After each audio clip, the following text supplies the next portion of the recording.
Alright then guys, how's everyone doing? It is Robbie T here, back with another episode of the F1 Ultimate Season Challenge Championship. And today we're here with round number 4, I believe now, at the Canadian Grand Prix. Not a good track of mine on the F1 2012 game, so we may struggle here compared to the last round. If you haven't seen that, then it will be at the end of this video. But yeah, just looking through the emails so far. And there hasn't been much in terms of stuff to look at, but let's get on with qualifying. Weekend's racing is about to start, so thanks for joining us here at the Canadian Grand Prix as we go straight to qualifying. So here we are for our qualifying lap here for the Canadian Grand Prix. Let's see how well we do as we get onto a lap here in this wonderful Williams. Coming towards turn 1 now, down the gears into second. Lose the back end a little bit in first gear. I actually shifted down a bit too late at turn 2, so I lost a bit of time there, but now heading towards this complex here, down to third gear, short shift up to fourth, just to get the better acceleration and traction of that corner. As we come through the first sector now, we are just under 2 tenths down on the pole man, which at the moment is Sebastian Vettel in the Red Bull. So let's see if we can try and catch him up as we come towards this chicane now, down to third gear into fourth, using a lot of those curbs there. You really don't want to use that inside curb though, because that can unsettle the car, and I actually did get a bit unsettled there anyways. We come towards this tricky hairpin, massive lockup. So easy to do in that hairpin because you have to brake so hard and you have to have a lot of stopping power in order to avoid the lockup, but unfortunately it wasn't the case that time as we come towards this long DRS straight up into the top rev limit of 190 miles an hour, down through the gears into the foul chicane into third gear. Be careful with these curbs, they will lose you a lot of traction if you get them wrong, but unfortunately we took that far too slowly and it's only 14th place behind our teammate Maldonado, which is such a shame because we were like 2 tenths down on the pole man throughout the first and second sector, and we bottled it in the final sector there, which is such a shame. But oh well, what can you do? You can't dominate qualifying so much. And as you can see, Sebastian Vettel and Mark Webber set exactly the same lap time with a 1 minute 15.630. That is unbelievable that happened, and Webber be kicking himself that he didn't get into the front row. M comes before S, so Webber should be on pole, but I bet Sebastian Vettel put that lap before Webber put his, with Hamilton Alonso behind all the way down to the bottom, with Pedro de la Rosa down in 24th place. So let's get on with the race. Okay, here we go for the Canadian Grand Prix here in the beautiful sunny conditions. Yet to have a wet race so far this season. It's only been 4 races in, so interesting statistic there, as now we are about to get onto the track. But before that, we're going to have a look at our tyres. We know what we're using, and there's the grids. Vettel ahead of Webber, Hamilton, Alonso, Grosjean, Raikkonen, Rosberg, Button, Kobayashi and Schumacher completing the top 10. Obviously Kamui Kobayashi is my rival now, so hopefully we'll be able to beat him in this race, and who knows what will happen after then. So let's go on to the track for the Canadian Grand Prix. Can we get into a good amount of points finishes? We probably won't get on the podium like we did in the previous race, but nevertheless, let's see what we can do out on track in this Williams. Let's go.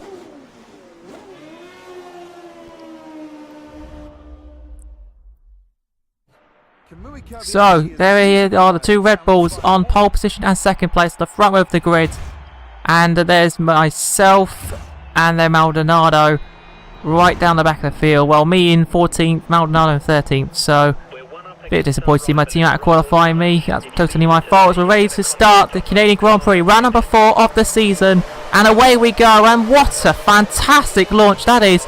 Such a shame we couldn't get in front of Perez. Not enough top speed down towards turn 1 as we go to the outside. Perez and Schumacher going side by side there as we come towards this corner now, ahead of Sergio Perez, and now we're right in the mix with Massa, Kobayashi, our rival, and Michael Schumacher. Kobayashi going side by side with us. Contact, he's pushed us into the wall. That was aggressive from Kobayashi. I think the stewards need to have a look at that. That was very aggressive, and we're going to pay him back for that. Can we go down the inside? No, not quite, because there's not enough room to go for the dive then. It's only the first lap. What is the point going for stupid dive bombs on the first lap? There's no real point. It's unfair advantage if you do. As you go actually Kobayashi goes very defensive indeed, and that's allowed Massa to have a little look around the outside of that chicane, but unfortunately couldn't make the move stick. But now come toward the hairpin. Can we be brave to go around the outside of Kobayashi here? We're given lots of room, but Kobayashi's having none of it. He's still side by side with us. He still gets a good amount of traction. We leave him no room at all there. Bit of payback from the incident in the first few corners, and we are up into the points, 10th place, and it's only the first lap. So very good start indeed, as now we're coming towards the start of lap number 2, hoping that Kobayashi doesn't get past us. He doesn't, but the next guy on the hit list is Michael Schumacher. Can we catch him up? Let's find out as we come towards the first few corners, turn 1 and turn 2. Getting a good exit, not the best exit, but decent amount of exit anyway. As now we're coming towards the end of lap number 2 now. So where the DRS straight is, purple sector there in fact, in that sector, which is pretty incredible because it is only lap number 2, so don't know what that was for, but never mind. We're still chasing down Michael Schumacher in that Mercedes. Obviously in the 2012 game, the Mercedes is not as good as it is in real life because it doesn't have the downforce that it has in today's world, but it does still have the straight line speed that it has, so that's an interesting fact for you. But now we are trying to catch up to Schumacher now as the DRS gets enabled on lap number 3, but we just can't get close enough to that Mercedes. As now later on lap number 3, same place as previous lap, that's in another purple sector by about 10th of a second, so very interesting there. I don't know who's leading the race. I assume it's one of the Red Bulls. Don't know if it's Webber or Vettel, or it might even be Alonso or Hamilton. We know they're battling for the championship at the moment. So far, it's early in the season, but we've got to be careful because Felipe Massa will be closing in on us just a little bit. As we set a 1:17.0, which is the fastest lap of the race, which is very surprising. I did not expect to set the fastest lap there, but nevertheless, fastest lap of the race, and things might be on the up for us. As you can see, Michael Schumacher definitely a lot closer now. And are we going to think about going down the inside? Schumacher sees us coming, massive dive down the inside of the chicane, get on the curb a little bit, and we've got the position up into P9. I caught Michael absolutely napping there. I didn't think he would expect us to go down the inside of such an unorthodox place. You see, we're going side by side, Jenson Button now into the chicane. Button squeezes us onto the curb. We're going absolutely side by side. Can Button stay with us as we come towards the hairpin? We didn't move around the outside of Kamui Kobayashi before. Can we do it on Jenson Button? Side by side with McLaren. I would not be saying that in most of the terms, but we actually are going side by side with a McLaren there. The quickest car in the game. Absolutely incredible stuff, but we also have the DRS on Jenson Button, and our straight line speed in this Cosworth engine is actually not that bad. But here comes Michael Schumacher. Does he go down the inside? No, unfortunately he doesn't. We can't make the move on Jenson Button either. The gap closed in that chicane. There was no point going for a risky manoeuvre there. Wasn't worth it. So, final lap of the race. Can we overtake Jenson Button before the end? I think 8th place is our best bet for this race. Unfortunately, we just don't have the pace around this circuit compared to other circuits. Can we go down the inside of Jenson Button? That chicane. We have a little look. We have contact there with Michael Schumacher. Actually, yellow flag there. I just saw. I think it might be. I don't know who that was that went out of the race. I'll find out at the end of the Grand Prix. But you can see how close we are to Jenson Button now, and I think we're going down the inside of this hairpin this time. Can we go for it? Yes, we do. Down the inside. No lockup. And we leave from absolutely no room. Squeezing right out. And we're up into 8th place. What an overtake. My best overtake so far this season, in my opinion, because we absolutely had to do that. We had the right to squeeze Button out. No contact made. And there we go. I think 8th place is going to be the result that we need in this Grand Prix. The best we can do, as Mark Webber wins the Canadian Grand Prix. Very surprising. I thought Vettel would win, but no. His teammate steals it from the German. And there we go. 8th place. We beat Kamui Kobayashi by quite a way. He's actually finished in 12th place, but we didn't pass an objective. They want us to finish in P6, which was no chance that was going to happen. as now we're going to have a look at the results as we're just waiting to see. There we are. Mark Webber is the race winner here at Canada. Brilliant victory from him. He was actually slower than Vettel compared to in qualifying, or compared to in his lap time, sorry.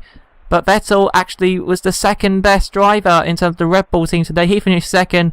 Alonso and Hamilton right behind him, third and fourth. But Alonso still gained on Hamilton in the championship still, because he beat him yet again. Grosjean fifth, then Rosberg, Raikkonen, myself, Schumacher and Button completing the top 10. So Schumacher got Jensen on the line there, which is pretty incredible. As we go down right to the bottom, where we can see Paul di Resta, non-finish today for the Force India driver. Very disappointed from him. I think he was the one that caused the yellow flag maybe. But nevertheless, let's have a look at the Drivers' and Constructors' Championship.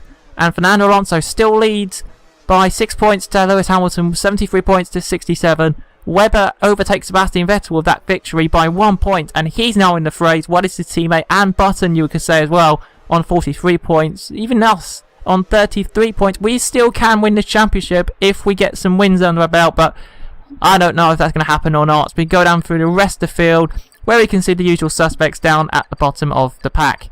Now let's have a look at the Constructors' Championship, and McLaren have a 13-point lead, I think that is, over Red Bull, who've actually overtaken Ferrari after that double podium result for the team.